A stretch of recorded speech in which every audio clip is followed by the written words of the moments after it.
сказать про Киргизию. Акаев, мне пришлось его вывести из Бишкека в Тараз вертолетом. Это сложная обстановка была. Там они могли обстрелять. Но чтобы конфронтации не было, я его вывез. И оттуда он поехал туда. После него, который был, тоже такая же история. В Оши засел, собрал там сторонников своих, вооружил и готов был идти в сторону Бишкека. Я говорю: Курманбек, ты что делаешь? Зачем? Прольешь кровь, ну и что? Снова хочешь сесть президентом? И как ты будешь работать после этого? В общем, временный президент был, это Атумбаева.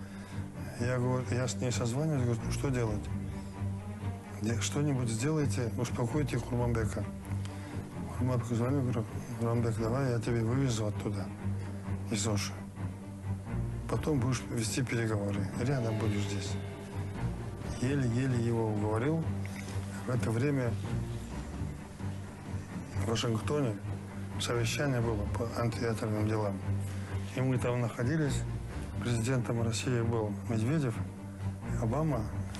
Есть фотографии, вторые вышли. Здесь вот большой круг совещаний идет. И втроем стоим и шепчемся. Это как раз о Киргизии было. Что начинается гражданская война.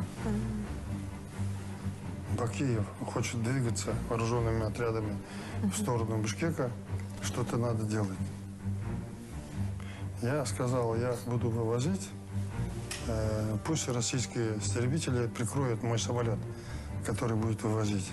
И мы с министром обороны, тогда министром обороны был у нас Атлбек Жаксыбеков. Я говорю: давай самолет.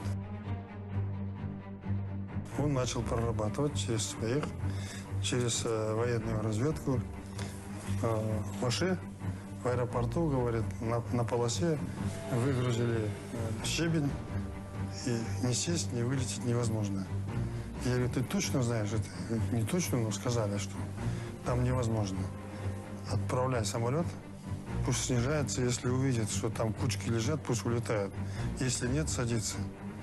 Курманбеков сказал, говорю: взлетает борт, готов сейчас со своими. И они прилетели, никакого щебенки не было. Сели и на ходу забрали их с семьей и привезли к нам. Если бы это не сделать, там было бы кровопролитие большое. И они забывают это.